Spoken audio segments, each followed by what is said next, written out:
Doctor Yunus সাহেব আপনারা জানেন প্যারিসের অলিম্পিকের উনি তিনজন বিশেষ অতিথির একজন।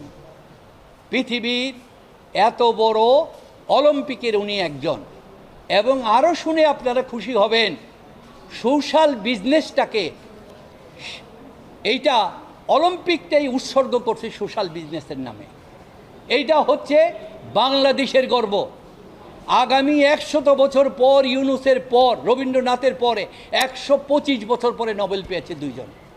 ডক্টর ইউনূসের পরে নোবেল পেয়ে সারা পৃথিবীর সমস্ত নোবেল এবং সারা পৃথিবীর রাষ্ট্রনায়ক সমস্ত জনগণের নেতা বাংলাদেশের একজন হতে পারবে, এই আশা হয়তো আমরা করতে পারি না। আর এই ব্যক্তিকে বলা হয়েছে যে আপনি রাষ্ট্রদ্রোহী করেছেন। কি করেছেন? উনি 21 তারিখ বাংলাদেশ ছেড়েছেন আপনার প্যারিস অলিম্পিকে যাওয়ার জন্য। সেইখানে প্যারিস অলিম্পিকে যাওয়ার পথে উনি বাংলাদেশের এই ঘটনা দেখেছেন। এই ঘটনা দেখার পরে বাংলাদেশের কয়েকটি টিভি সব সময় ডক্টর ইউনূসের বিরুদ্ধে অভিযোগ করেছেন, যেমন 71, সময়, ডিবিসি এবং এই টিভিগুলি বলেছেন আপনি তো দেশের পক্ষে কথা বলেন না, আপনি বিদেশের পক্ষে কথা বলেন। তিনি নিজের চোখে দেখে গিয়েছেন।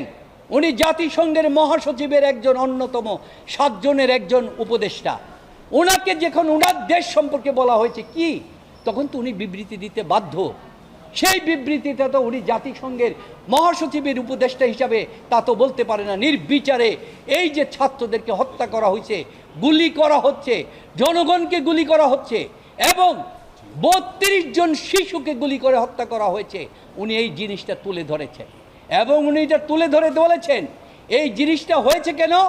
কারণ একটি সঠিক সাধারণ নির্বাচন ছাড়া সরকার হওয়ার কারণে আজকে এই ঘটনা হয়েছে। তাই উনি সাধারণ নির্বাচনের কথা উনি বলেছেন। উনি একজন নাগরিক হিসাবে কথা বলেছেন।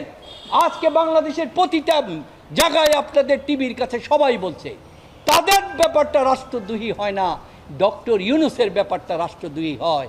এর চাইতে দুর্ভাগ্য আর কিছু নাই। কালকে আজকে রাত্রে ডক্টর ইউনূস আসবেন, আগামীকাল বাংলাদেশে আসবেন, আগামীকালকে উনি ওই কোর্টে যাবেন।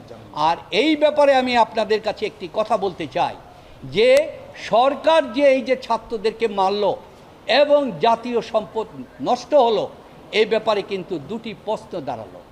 একটি প্রশ্ন জাতীয় সম্পদের ব্যাপারে, আমরা যদি প্রথম যদি বলি জীবনের কথা, ধরেন একজন ব্যক্তি অত্যন্ত দামি গাড়ি নিয়ে তার ছেলে গাড়িটা নিয়ে অ্যাক্সিডেন্ট করে ফেললো, মারা গেল। ওই পরিবার কি ছেলেকে দেখতে হসপিটালে যাবে নাকি না দামি গাড়িটা দেখতে যাবে? সেটা কখনো হয় না। তাই আজকে যেই সম্পদের কথা বলা হচ্ছে, মেট্রো রেল এবং এগুলি, একজন আইনজীবী হিসাবে আমরা কিন্তু একটু সন্দেহের দৃষ্টিতে দেখব, যেটাকে আইনের ভাষায় বলা হচ্ছে বেনিফিট অফ ডাউট।